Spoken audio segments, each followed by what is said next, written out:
In the recent episode of Jujutsu Kaisen, we've seen the unholy power, the current peak of the 10 Shadows technique manifested by Megumi, in the form of Mahoraga. As we've seen what this behemoth could do against Sukuna, the king of curses, it allows me to ask, could Yuta Okkotsu, Gojo's strongest disciple and the one stated to be the next Gojo, be able to defeat Mahoraga and end the exorcism ritual if he were to replace Sukuna in this event of the Shibuya Incident? In this video, I'll be going over I'll be answering that question, and to do so, it will require some slight manga spoilers, so be aware. As we already know, Yuta Okkotsu is quite the powerful sorcerer, but allow me to go into depth of his stats and abilities. When Yuta is first truly reintroduced into the constantly moving story of Jujutsu Kaisen, it's to exterminate Yuji Itadori. This same Yuji Itadori, who's been touted as a demon god by Choso, and is currently at 15 fingers of strength. At this point, he is arguably capable of defeating Choso due to a favorable matchup, and at least giving Naoya a little bit of trouble.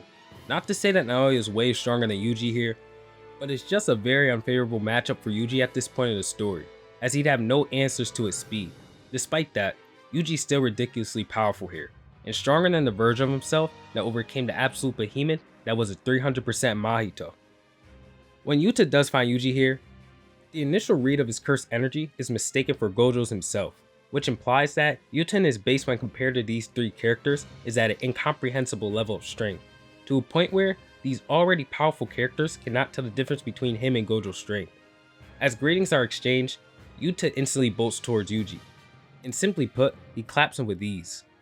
The key takeaways from this fight for Yuta's abilities are the ridiculous amount of cursed energy he has at his disposal, and his physical capabilities and base being able to keep up with Yuji Itadori at this point.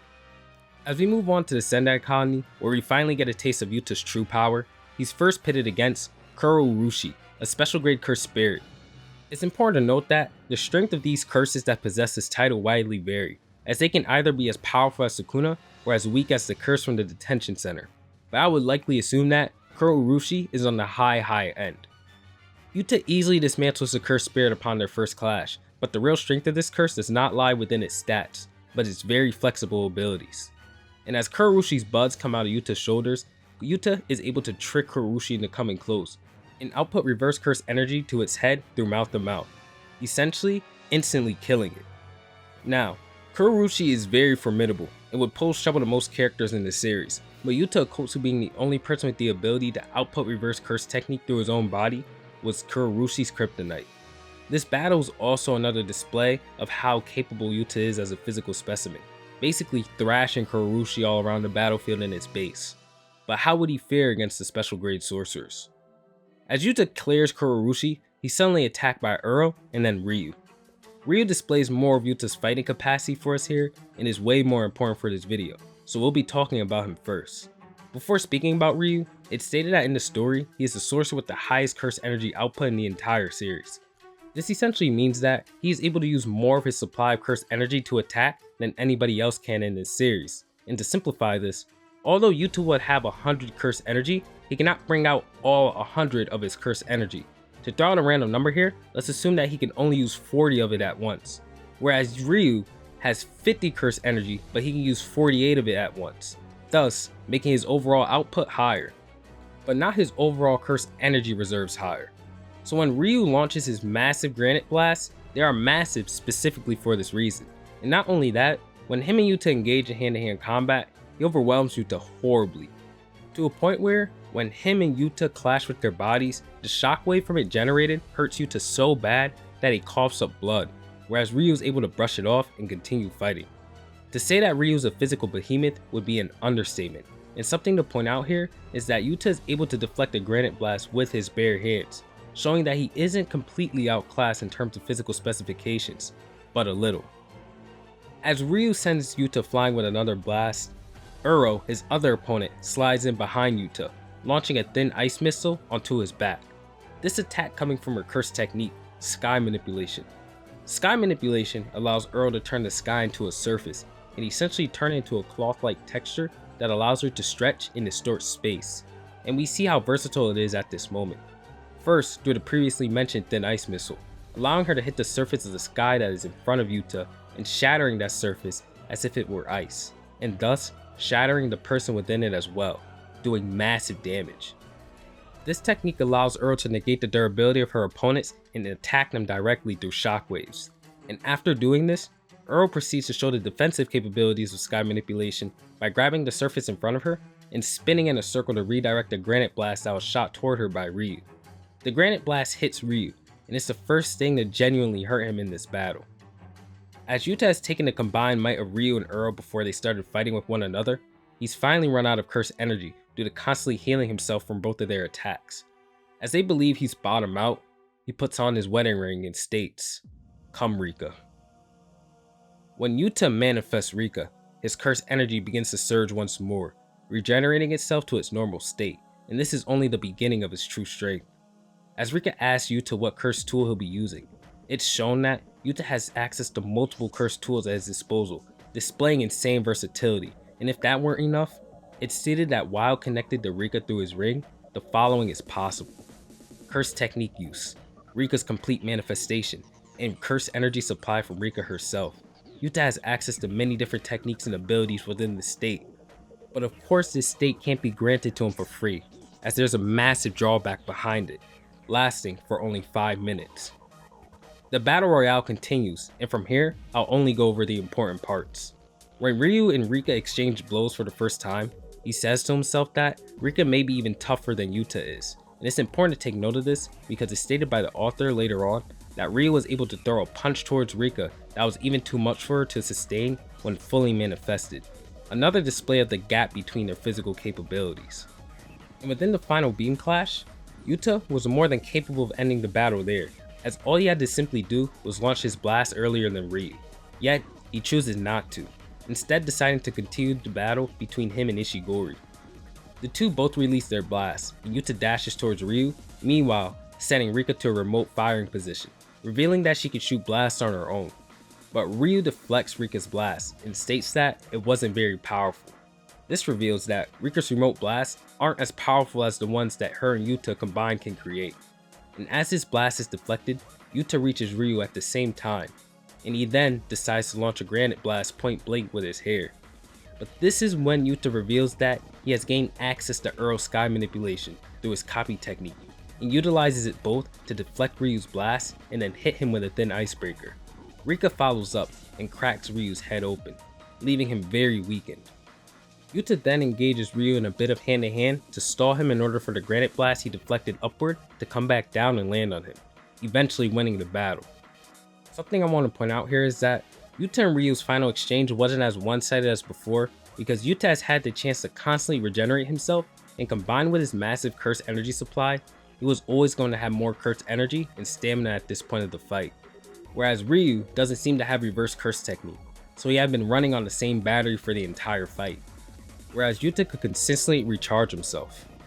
Yuta Okkotsu overall is ridiculously powerful, being able to come out on top of that Sendai battle royale, which is a harder feat than most may realize. Going against multiple special grades leaves you way vulnerable than being in a one-on-one for obvious reasons, and it's way harder to calculate your moves and actions against multiple opponents. So while some may not find it as impressive as facing Kashimo as Hakari did, it's arguably even more so, and does an excellent job at showing us Yuta's greatest assets as a sorcerer, not only physically, but mentally and emotionally as well, as there are some hidden themes within the Sendai Colony arc. Something else I want to point out about Okkotsu's kit is that its versatility is way more dangerous than we actually believe it is. As almost every single fight in this series is decided by a miscalculation or a sneak attack from the opposing side, this versatility in equipment and abilities allows Yuta to have a way higher chance of catching anybody off guard than really any other character, and I believe that this should be considered when placing him in any matchups. With Yuta concluded, we now move on to Mahoraga. When we are introduced to the father of the calamity itself, the 8-handled sword divergent seal of Divine General Mahoraga is against its own child, the King of Curses, Ryomen Sukuna, at 15 fingers. This fight is essentially important for the matchup between Mahoraga and Yuta, and if you're a smart lad, you'll pick it up ASAP. Take note of Sukuna's performance here, as he opens up the battle casually parrying Mahoraga, then landing a flurry of punches on him, and then a dismantle. As Mahoraga wheel turns, Sukuna takes note. He decides to test his dismantle on it once more to see the effect of the wheel, and this time Mahoraga deflects Sukuna's dismantle, with a massive grin on its face. It displays its primary ability, adaptation akin to evolution. After experiencing an attack, Mahoraga essentially has the ability to change its nature over time, in order to analyze, adapt, and then nullify any phenomena it experiences. And this adaptation is so flexible that it does not simply nullify one specific attack, but all attacks are related to the previous one. As Sukuna points out after its dismantle, Mahoraga was beginning to adapt to all slashing attacks in general. With this being said, the only way to completely finish off Mahoraga is to overwhelm it with raw power before the adaptation is complete, or to finish it off with a different attack than what previously injured it. Being able to exchange blows with a 15-finger Sukuna is impressive enough. Although Sukuna always holds himself back at the beginning of fights in order to study his opponents, it's impressive regardless. As Sukuna figures out Mahoraga's deal, he opens a domain, overwhelming it with slashing attacks, then destroying it with a fire arrow, beating him with absolute ease. Despite how monstrous and overpowered Mahoraga may seem, it wasn't really a difficult fight for Sukuna, but that applies to all who may face him, with the exception of one man, Satoru Gojo. When Mahoraga faces off against Satoru Gojo, it does better than it did against 15-finger Sukuna, but there are multiple factors to include here. First, Mahoraga does not have the role of fighting Gojo, but only analyzing his abilities and providing Sukuna with a blueprint of an ability that can bypass the Limitless, and thus, Sukuna protects it for a majority of the fight, only entering the fight when Mahoraga was in danger of being destroyed by Gojo. So essentially, it only survived against Gojo as long as it did, because Sukuna was there to protect it. Second, Gojo was also very weakened here, as he and Sukuna had been fighting for 9 to 10 chapters before Mahoraga truly joined the battle. But this is still Gojo we're talking about. This same Gojo who stated that Yuta and Hakari can only join the battle once he's become weaker than them. So he wasn't extremely weakened.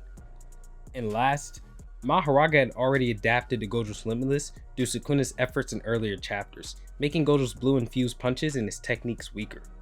When Mahoraga fights against Gojo, it's pretty one-sided until Sukuna and Agito helps him, in which it finally does land a blow against Gojo, cutting his arm off. Except for this, Gojo chooses to dodge all of Mahoraga's attacks though, which shows that either has enough attack potency to hurt Gojo, or Gojo was aware that Sukuna would strike the moment that Mahoraga made contact with him. Take that as you will, but it's left up to interpretation.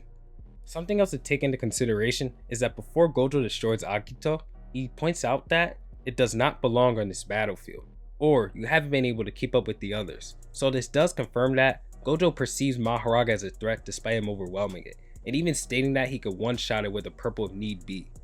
Despite all of these things, Gojo's statement about Agito is still an indicator of Mahoraga's power.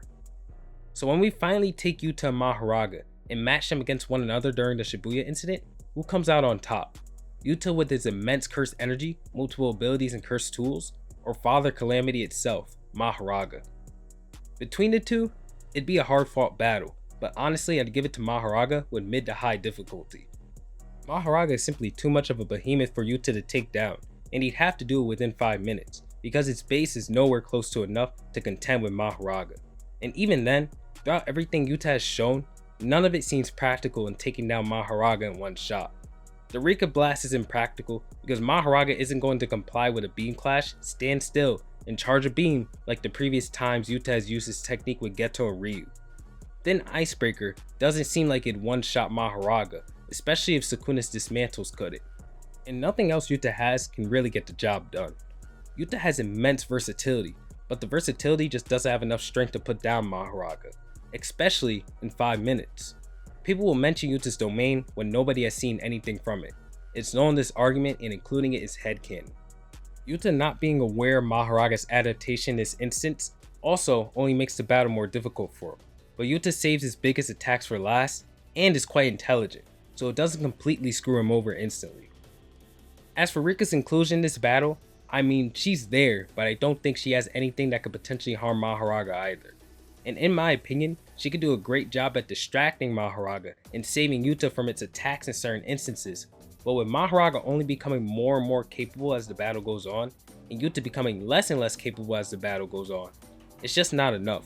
Yuta simply needs something with massive damage output that doesn't require charging and his opponents simultaneously stand still. And to reinforce my conclusion, I'm going to use Sukuna to link together the scaling between Yuta and Mahoraga. When Sukuna faces Ryu, who certainly proven himself as a peer to Yuta, he attempts to come with a dismantle to easily kill him. But to Sukuna's surprise, Ryu's able to survive it, and as Ryu packs up to charge a Granite Blast, Sukuna increases his output and Perception blitzes him. With Ryu having a higher physical stat specification than Yuta, it's likely that Sukuna would handle Yuta in the same exact way. Whereas when facing Mahoraga, Sukuna was able to bully him quite easily as well, but the adaptation process of Mahoraga allowed him to only become more durable and troublesome for Sukuna, forcing Sukuna to maximize the output of his techniques to destroy Mahoraga before it became too dangerous. Although again, this was still light work for Sukuna. Mahoraga overall was more impressive than Ryu because it simply took less effort for Sukuna to crush Ryu, and Mahoraga is a way more complicated and complex opponent to handle than anybody from the Culling game.